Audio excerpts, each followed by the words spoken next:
Yes. It is I. The voice of Gandalf.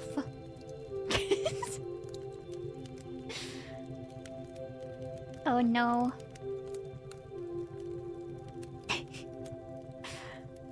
I really should learn how to do a British accent.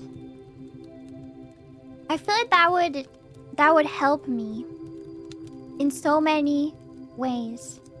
It would improve my life.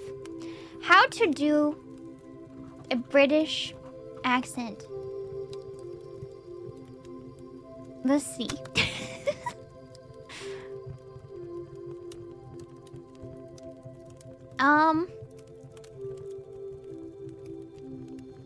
Tip number 1, drop your jaw. Drop your jaw about twice as much as you realize. Drop your jaw. Drop your jaw. Is it working? Bring the corners of your lips forward. Narrower and longer. The corners of your lips forward?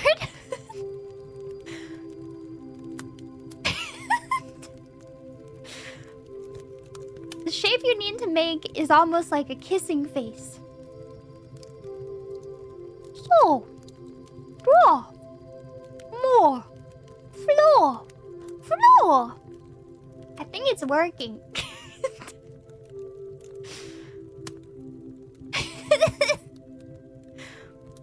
Floor. Remove the R's. Replace with an or sound.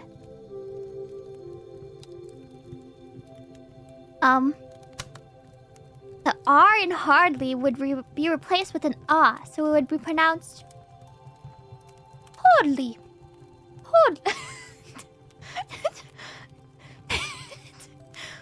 Hardly.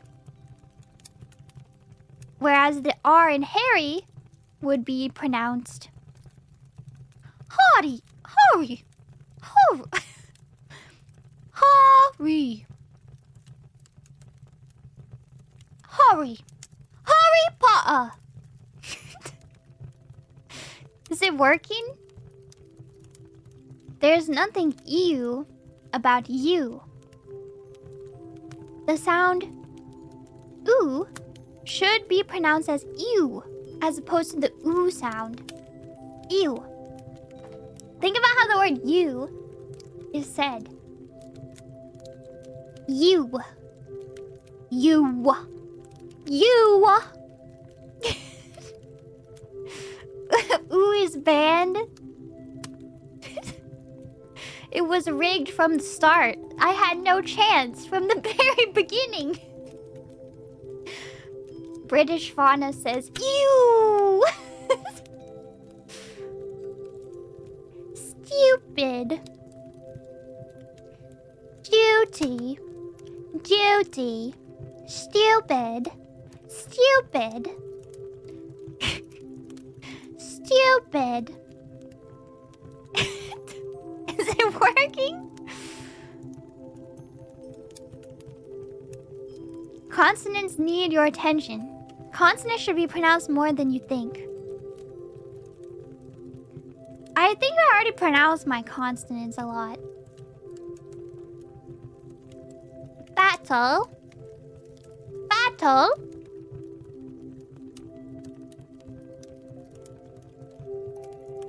Versus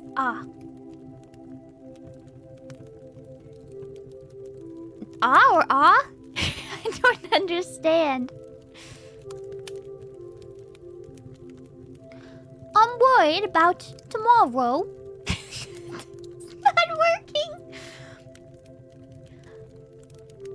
I'm in despair. I'm in despair. Better. Whatever. Whatever.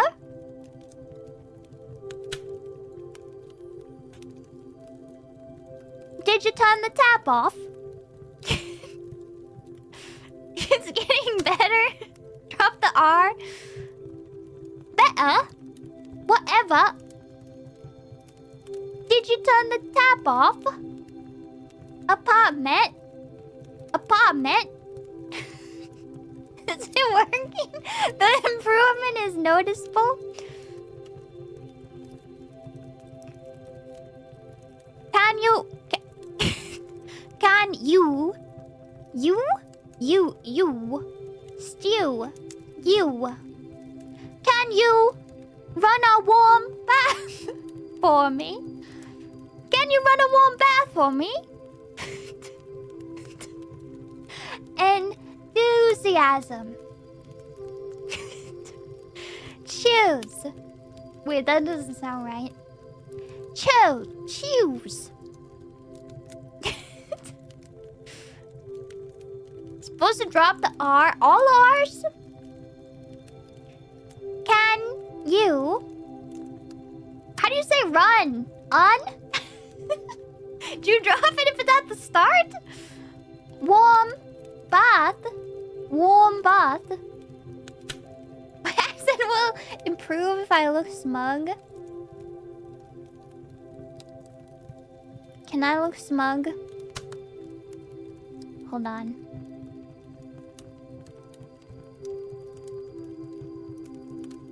I have to really channel it. The smugness. I'm not channeling it. I'm too shy. I'm too shy. I need to channel it. You can look at the book still.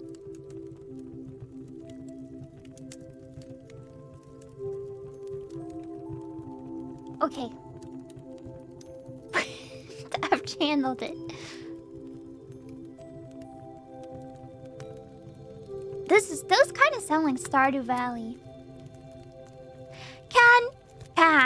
Can you run a warm bath for me?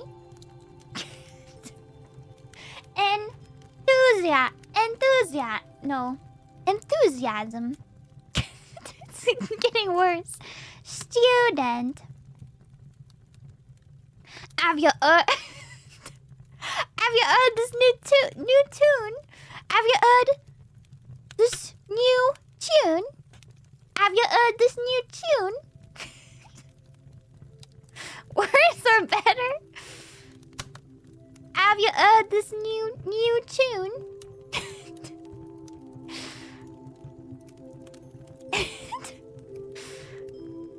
Getting closer.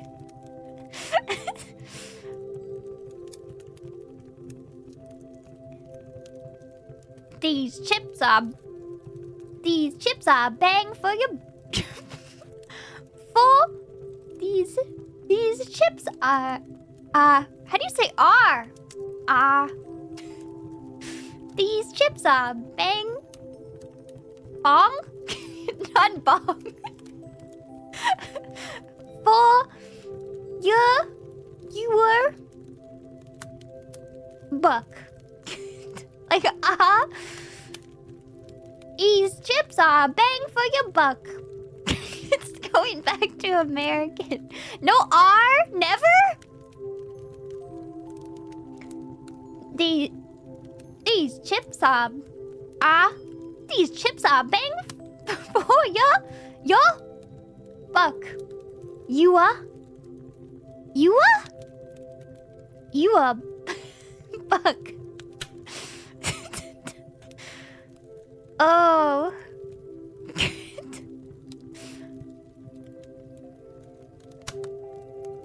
I needed a new tutorial. How to do British accent. They're trying to educate me on different types of British accents. We're not there yet. I'll take any one I can get.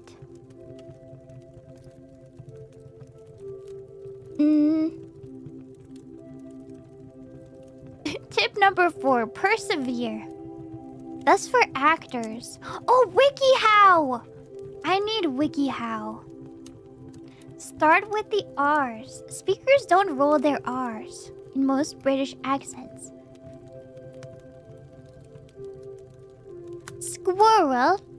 Squirrel. Referral. Referral. Squirrel.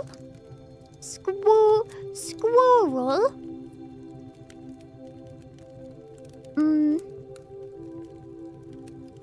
Oral words like girl, hurl are pronounced as one syllable with silent R. Girl with a silent R? Gil?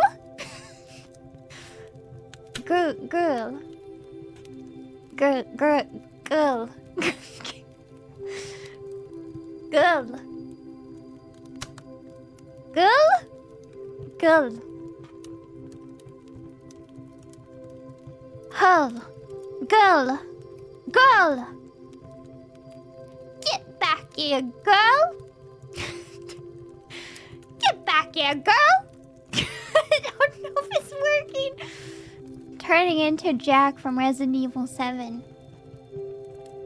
Oi! Get back here, girl! Girl? Girl? I saw it.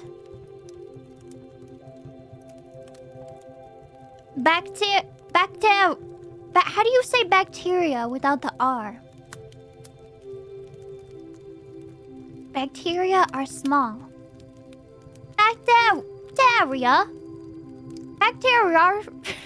Bacteria are small. That doesn't seem right. I don't know WikiHow. Pronounce the U in stupid. Duty. Duty. Stupid.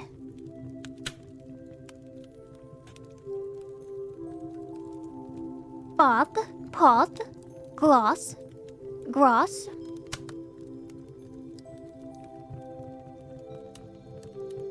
Wait. The A in father is pronounced at the back of the mouth with an open throat. It sounds like ah. Ah. Pot. Pot. Gloss.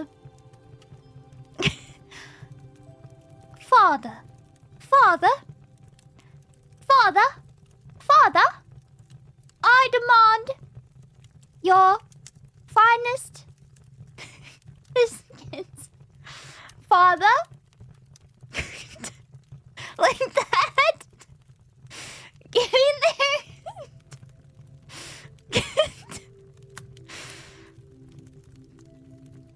Father? It's a different accent though. We're going posh. Father? Father? Where? How do you say where? Where are?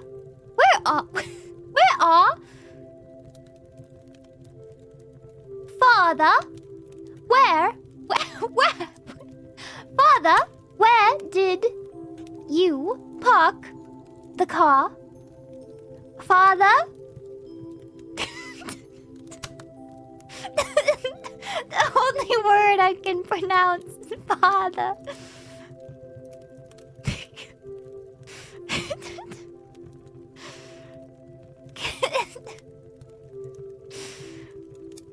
Heavy consonants.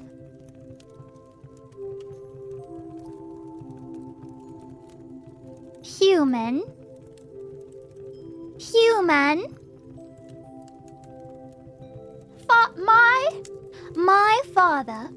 My father is a human. Human. Man? Pokemon? Human.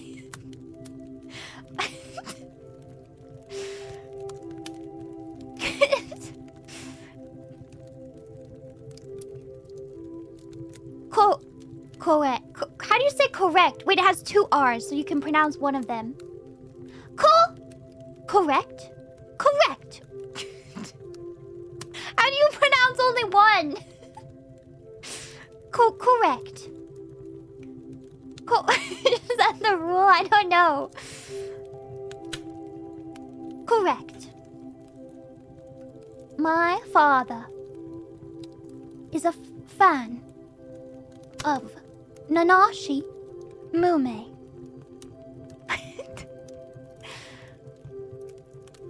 Sometimes drop the T's.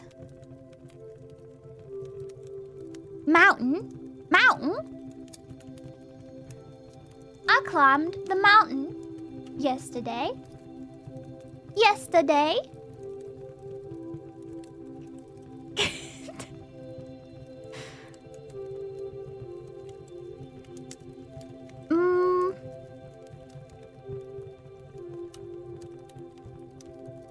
Say bean, not bin, for the word bin. Ow of your bean. Ow of your bean. Ow of your bean. Ow of your bean, matey. There's too many different British accents. Can I just mix them all together? Ow of your bean. What's this guide? It's terrible. WikiHow. What can we expect? Have you guys ever played the game where they show you random pictures from random WikiHow articles and you have to guess what the article is? There's some game that's like that. Yes, the WikiHow article. Sentences to say in a British accent.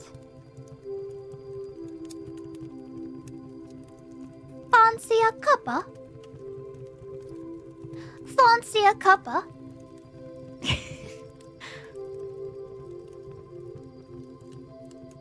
Alright. Alright. Alright. Right? Alright. These are not sentences, these are words. Oh wait, they have example words. Example sentences, I mean. Do you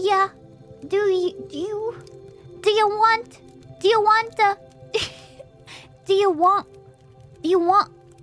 join us for a cheeky pint?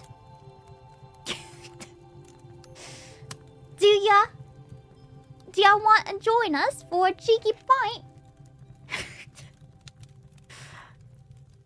What? That's Australian? No.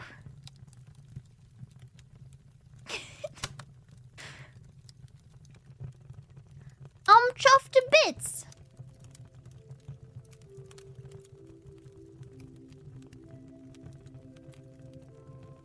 Well, that was bloody awful. Wasn't it? How do you say wasn't it? Wasn't it? Well, that was bloody awful, wasn't it? I feel like we're going back to American.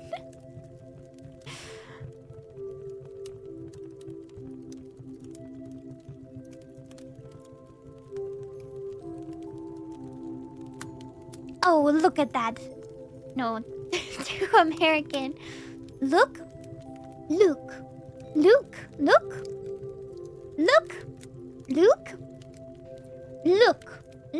Did you say the K? Look.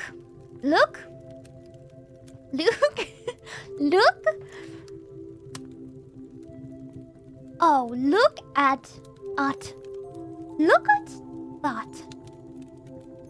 Look at that lovely young man by the bus stop. Are we going Irish now?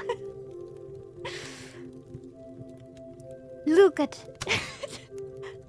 that lovely young man by the bus stop. Right! And look how lovely his shoes are. Yes, they're lovely. You don't even know anymore? Is this Scottish? That was Irish?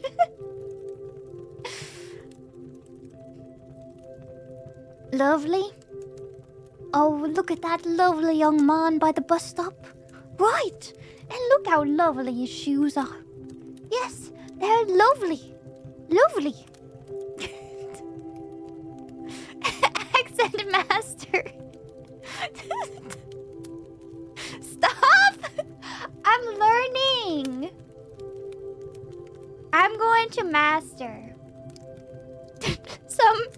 indeterminate accent from across the pond.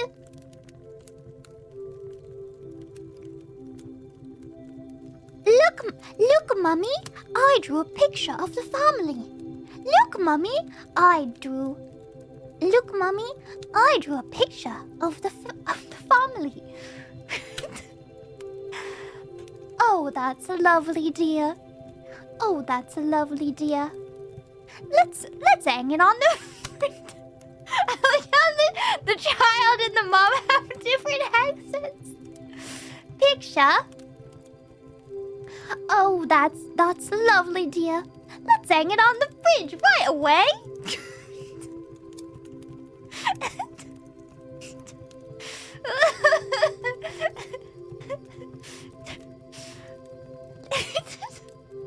Look, Mummy, I drew a picture of the family. Oh, that's lovely, dear. Let's hang it on the fridge right away.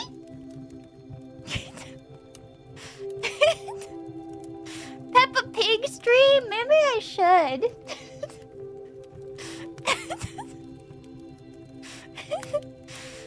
I can play the game. We have permissions for the Peppa Pig game.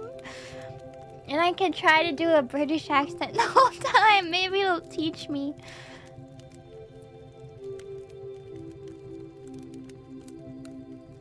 There's not. I need more practice sentences. I need to practice dialogue.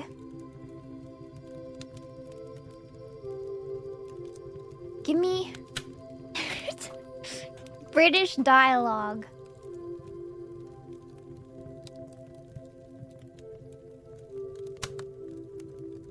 Very British phrases that will confuse anyone.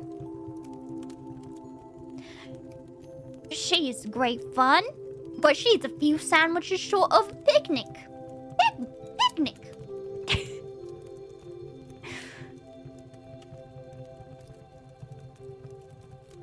Bee's knees. I know that one. Nobody says that.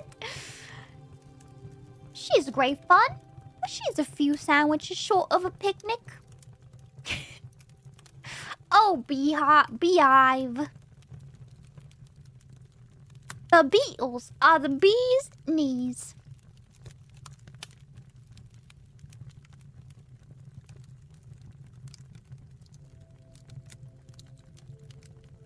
And did you see that equalizing goal?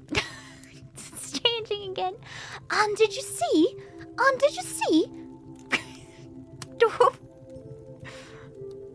Hold on. Did you hear that? I don't think you did. It started playing a sound of a British person talking to me. It started playing British news in me. I could use that. The B-movie script? Is it British?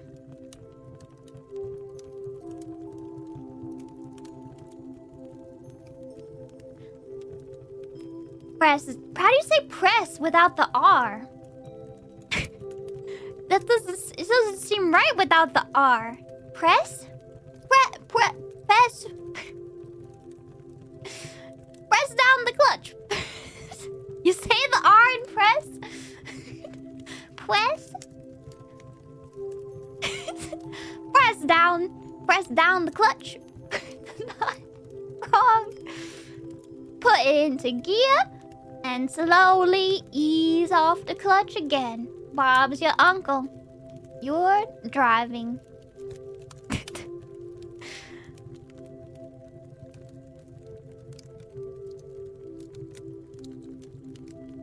I'm afraid I'm going to say something rude. Right rude. A bacon sandwich and a Builder's tea. Now that's a proper breakfast. A bacon sandwich and a Builder's tea. Now that's a proper breakfast.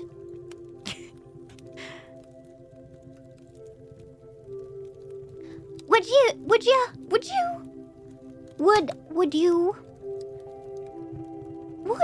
you take a butcher's at this broken bike? Broken? I'm second guessing every R. Would you take a butcher's at this broken bike for me? Back to Southern Belle. Would you kindly?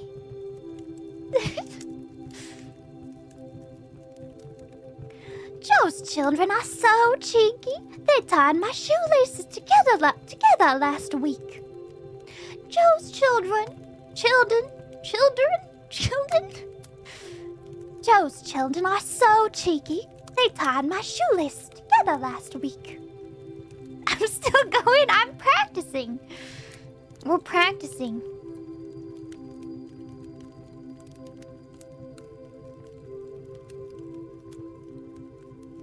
I should hope so. It cost a bomb. A curtain twitcher?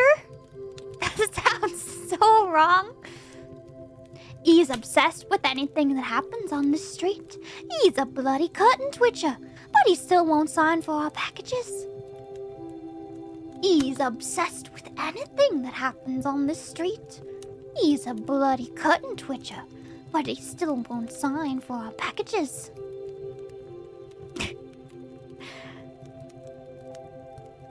You made a dog's dinner out of that.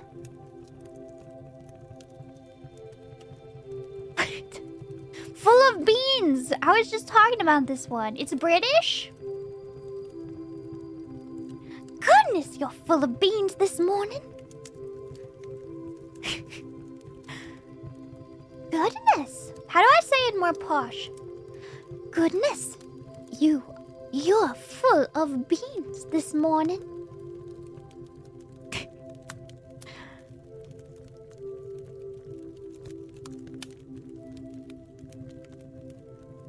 Hold your nose higher.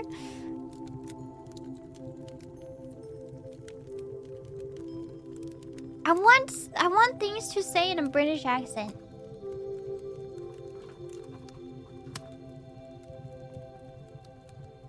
I need more practice.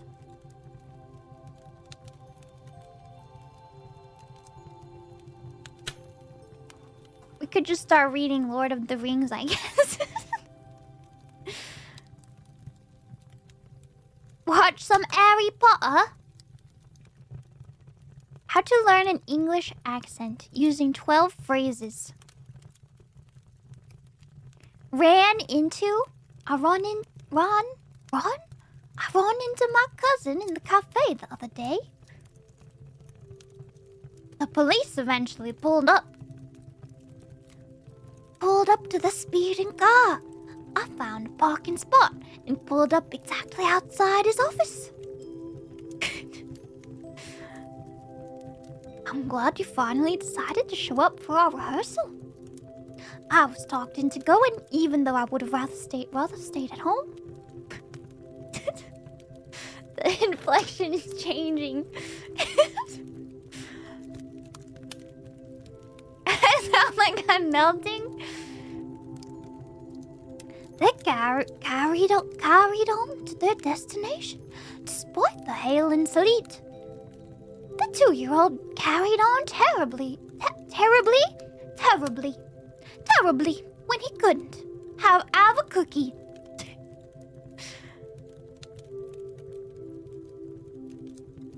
I got through all my work. Turning Scottish. I'll take it. I'll take anything.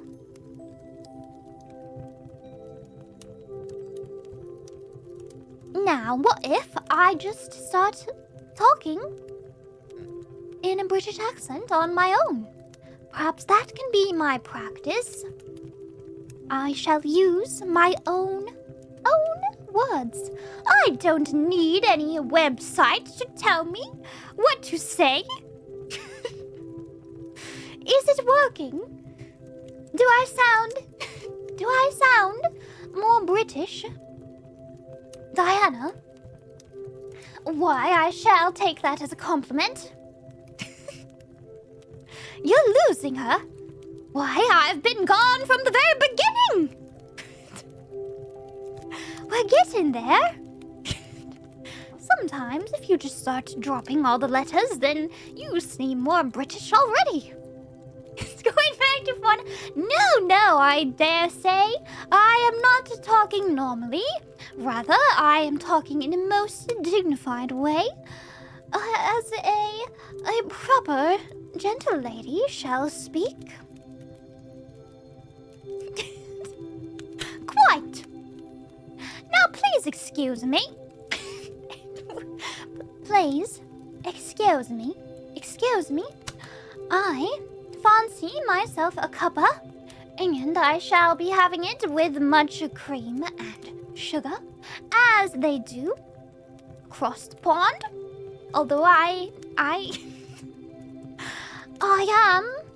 not across the pond from myself, of course, for I already reside in London. In the Buckingham Palace, that is where I am. Almost tolerable. Cream and tea? Is that not how we have it over here? Please do forgive me. Forgive me. For some of my customs may be unaccustomed to others. For that is just the way we have it in my household. Bloody hell! Aluminium.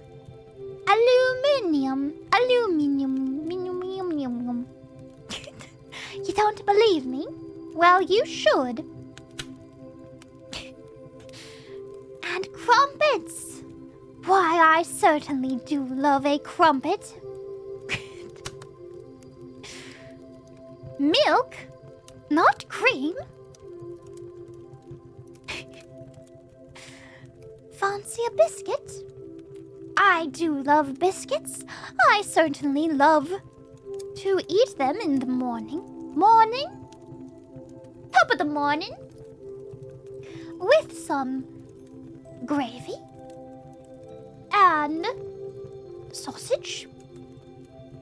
A delicious fluffy biscuit in the morning with gravy, as is custom in this part of the world. World?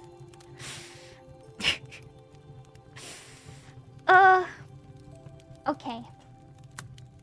I shall.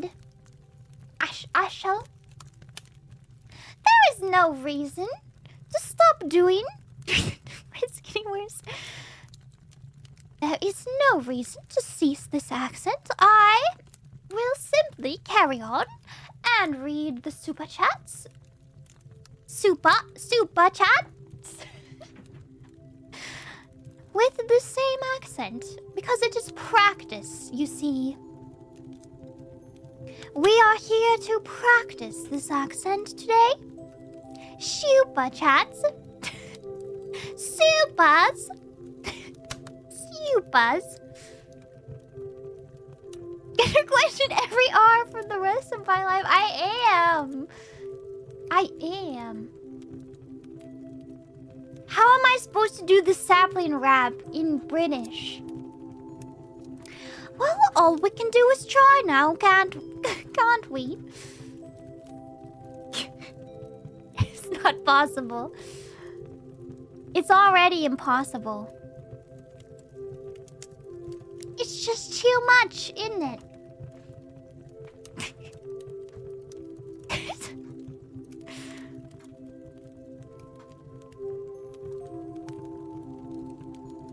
There's already an R.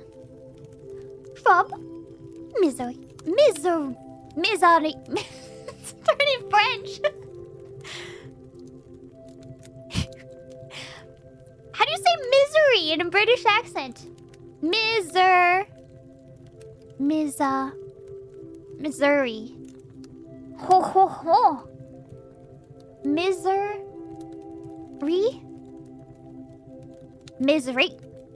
Right, it'd be like that, right? Misery.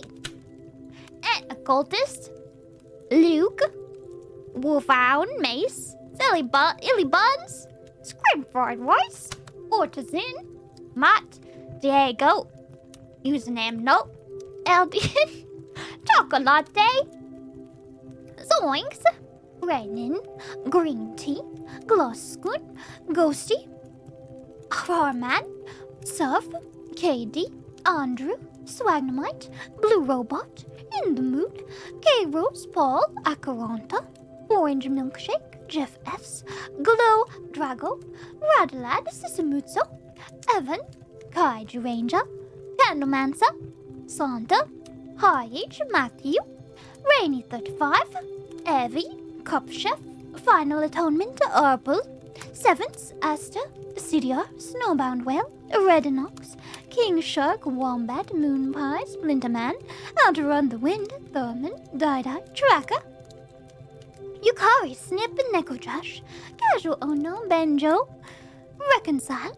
Kronichi. Spirit Vet. Omelette. Botan. Vexel. Jimons. Mr. Blocker. Sentient. Doctor Woo. Giorgio. Sir K. Chinaman. Who Dat Boy. Lunar. Amami. Sapphire. Original Myth. Iguana Guy. Icarus. Lunya. Meganet. Anti-skill. Matsubokuri. Roll Step. Raphael. Inohoshi. Dark Eco Freak. Yakumo. Snoozing Obake. Bishop. Mikote. Sapping Bat. Rubber Gun. Casual Vader. Viper. Drexter Rose. Kevin C. Exlo. Brawled Flowers. K. LSR. Great Move. Revelance. Nine Blue. Ziply. Gloops. Rasmussen. Plant them. Plant them. Gotta plant them all. Sapling Wrap. Gotta plant them all. Sapling Wrap. Sapling Wrap. Quite. You can't just say quite to make it more British. Yay! Eldian, thank you. How do you say thank you? Thank you.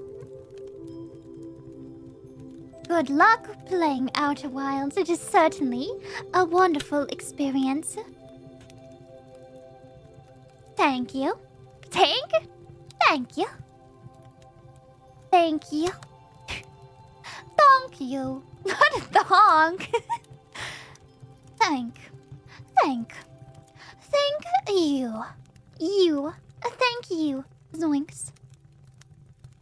Happy winter solstice. The days shall be getting brighter and longer from here on out. Though they may get colder, the shortest day is over for those of us in the northern hemisphere. Akatsuki, thank you. Luke, thank you. Carcosa is a place that not even I can withstand without losing my sanity. Quite. Sevens, thank you. Evan, thank you. Ooh. I mean, you. A reading assignment over winter break? Let me think if there is anything I've been wanting to read. Of course, I do wish to finish up reading the rest of the short stories. Stories of the King in Yellow. But you said cheers, mate. You're right. Was that another book? What have I been wanting to read? I feel as though there was something.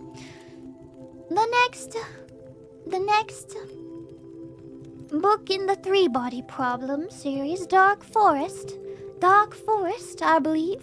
Forest, I believe.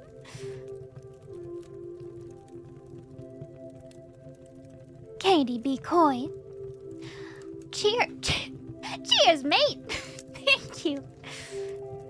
I've been interested in this story ever since your Sucker for Love streams, way back when, but I never got around to reading it. But now I get to listen to it blind from you, so, you know what? Major W. Man, I love procrastinating. Thank you very much. I do hope you enjoyed my telling of it. I found it to be quite a great story. Thank you. Cheers. Cheers, Katie. Eric. Cheers. Thank you. Congratulations on graduating university, as I call it. What an amazing accomplishment. Whenever I speak with this accent, I feel like everything that comes out of my mouth is sarcastic. Is this the effect of a British accent? But I mean it genuinely. Congratulations. And thank you. Bishop, thank you. Oh no. My apologies to this little guy. Jordan, thank you. I appreciate it. Username Null, thank you. Present Fauna. Here's to a happy Kieran holiday. Enjoy the time at home with family. Looking forward to the Outer Wilds playthrough. I think I'll probably watch it blind and maybe buy it to sit in my Steam library along with the 15+ game backlist. It is the Steam sale. It is time for more purchases, more games to be added to the pile of unplayed games. I do quite recommend Outer Wilds, though I would enjoy experiencing it for the first time with you as well. If you choose your first experience of Outer Wilds to be my Let's Play, I appreciate it. 40% off! Sometimes the accent changes. 40% off? What a deal! How can one resist? Username Null. Cheers again.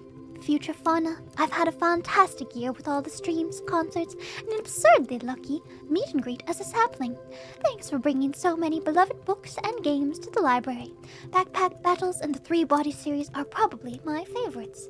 Thank you for playing along and enjoying my recommendations. I don't sound sincere when I do the British accent, but I mean it. Thank you for playing with me and reading along with me. Thank you.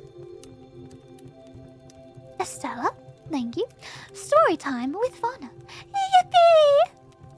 Thank you. Estella, thank you. Moeka, thank you. I am a fan of yours, Japanese. I love your stream and always watch it during my preparation time for makeup. Thank you very much for listening. Arigatou gozaimasu. Thank you. Moeka-san, arigatou. Thank you. I'm glad you were able to listen. I wonder what the experience for you of hearing this accent is like. Andy Roo, thank you. Happy birthday to you. Thank you for being here. And of course I will sing for you. For you. Happy birthday to you. Happy birthday to you. Happy birthday, dear sapling. Happy birthday to you. I feel like you need to pronounce some of the R's. Birthday. Birthday. Birthday. It's not British. It's not. Happy birthday. Birthday. Thank you. Dark Eco Freak. Thank you. I have not read the Hunter x Hunter manga. Hunter x Hunter manga. Though perhaps I should, since I do love the anime of Hunter x Hunter. Hunter. Revelance, thank you. Spirit Vet, thank you. Ooh. Hololive card chocos. On your last one, I would like to submit a guess. My guess is Choco Sensei. Am I just guessing it because it's choco cards? No. I think it will be Choco Sensei. Are you going to open it now? Do we get to know? It would be fate. Great guess. Profit. Anna the camel, thank you. Silver Jolteon, happy early birthday. Let me play for you too.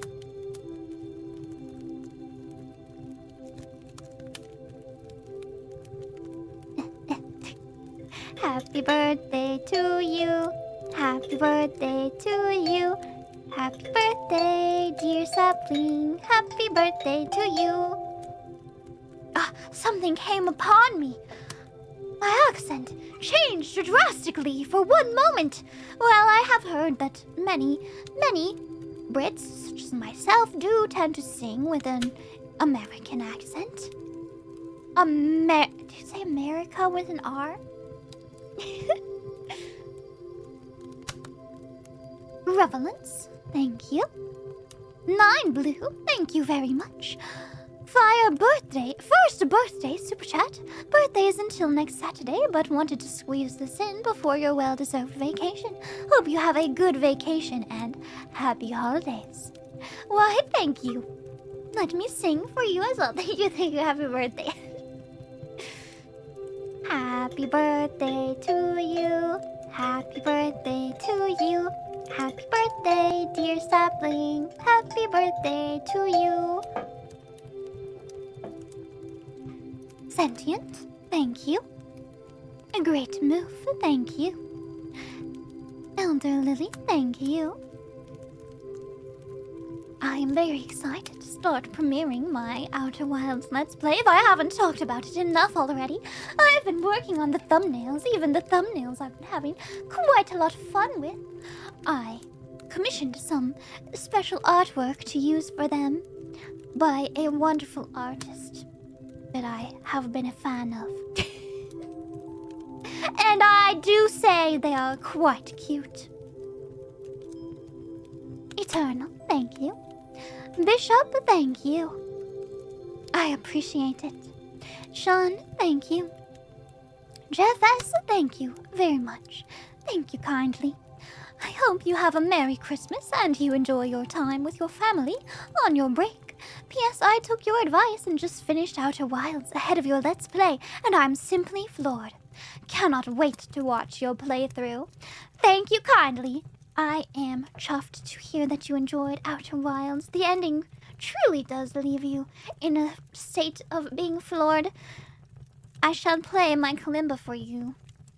And what better melody to play than this one?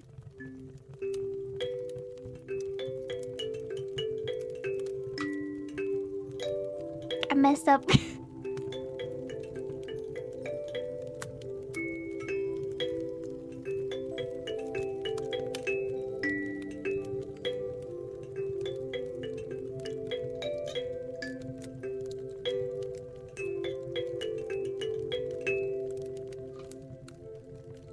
You're crying. How to make people who have played Outer Wilds cry on the spot. Thank you, Jeves. Sigma Tub, thank you very much. I'm glad to hear it helps. Thank you for hanging out. Happy holidays to you too. Red Nongs, thank you. Merry Christmas, Fauna. I just wanted to say thanks for the past year. Past year? I've always had a good time here and you've helped to make my life just a bit happier. P.S. I hope you have a good time with the Kieran family and have time to fully watch a Christmas movie this year.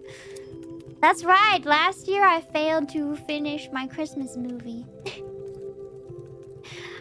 I always love binging movies with Mama Kieran, so I'm looking forward to it. Thank you, Red Knox. Clarence called you out. He did. That was crazy. Techno King, thank you. Appreciate it. Happy holidays, everyone. The Germ, thank you. Mr. Veach, thank you. Shaggy, thank you. Happy belated birthday. Happy birthday to you. Happy birthday to you. Happy birthday, dear sapling. Happy birthday to you. The janitor, thank you.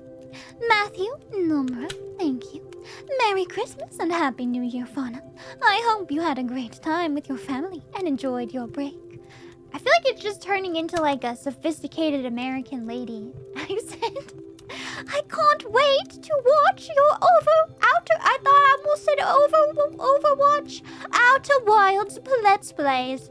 I'll try to make use of the time you're away to make something creative.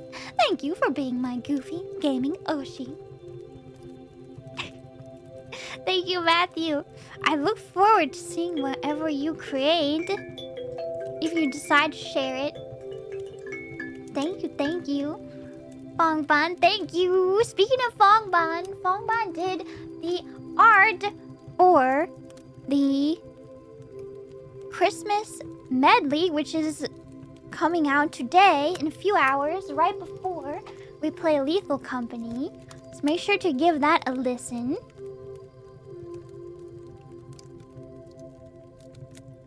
Kevin, thank you. Luke, thank you. True. Federico, thank you. Luke, thank you kindly for a very generous super chat. Thank you. Thank you. Songo, thank you. Ziply, thank you. Merry Christmas, Fauna. Wishing you a relaxing and peaceful break. I used to be a huge fan of Let's Plays back in the day, so I'm really looking forward to the Outer Wild videos. Gonna nostalgia trip hard. Me too! I'm also a Let's Play fan, and I had a lot of fun with the format. I'm excited to upload them. Sentient, thank you. Phantom Black, thank you. Happy holidays. Happy holidays. Pekka D, thank you. Uncle Ruby, thank you. As a British person, I'm simultaneously horrified and delighted. Just wait until you learn the different accents for Scottish, Welsh, and Irish. They're all technically British. I'm having trouble. What if I did? Then everyone would be laughing. When I master every British accent, then everyone will be laughing. Everyone who... No, then I will be the one laughing. How the phrase goes, then I will be laughing. No one will be laughing except for me unless I'm telling a joke, in which case everyone will be laughing because I'm so funny. You'll still be laughing. I'm gonna become the master of beatboxing and the master of British accents. Just you wait. I'll show you all ye who said Fauna cannot do a British accent. Outrun the Wind, thank you. Songo, thank you. The Big KM, thank you. Turtle Shell, thank you. Matthew, thank you. Oh, there's a video? A video YouTube tutorial? I need it. Luke, thank you. Old-timey radio accent? Ah, you see. What did they say? We're about to board... Ah, you see. We're about to board this big old ship here, everybody. This mobster? Listen here. This big old boat is gonna take us on a grand trip around the world, everybody. Just buy your tickets now and head on out. Head on board. Like that? I got it exactly right. Wolfhound, thank you. Santa, thank you. Evan, thank you. Merry Christmas to ya and the saps. May you have a refreshing break to wrap up the hectic year you deserve it. It's a bit cheesy, but thanks for being the best gift that keeps on giving. It's been one of my best years as of late, and I owe you for inspiring me. Lots of thanks. Thank you. I'm sorry I ran your nice messages in British accent. I appreciate it. Thank you guys for being here. All the way. Even when I'm puddle. Misery, thank you. I'm dying here. Thank you, British Fauna. You're welcome. Jusagi, thank you. Hello, Fauna. Funny story. I started 2023 with a goal to animate every single Hololive man, but since I've become a Sally in July, I've ended up animating Fauna 12 different times since then. Oops, thank you for being such a good muse for me. Thank you for making so many amazing animations. Thank you, thank you. I'll run the wind, thank you. If I get too good and I can't go back, that's fine. Everybody loves a British accent, right? Akarata, thank you. Please, can I summon a British member joining hololive-EN to help me, to save me? Eldian, thank you. Thank you, happy holidays. Merry Christmas. Alright. Alright, saplings. That will be it for this members stream. Thank you very much for listening. Shall I redirect you over to the MV? Perhaps. I suppose. And don't forget to check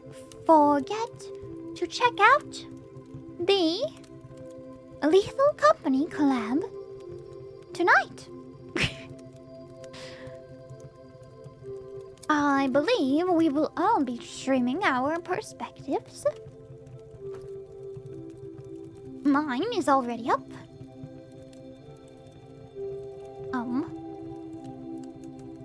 Let me redirect you.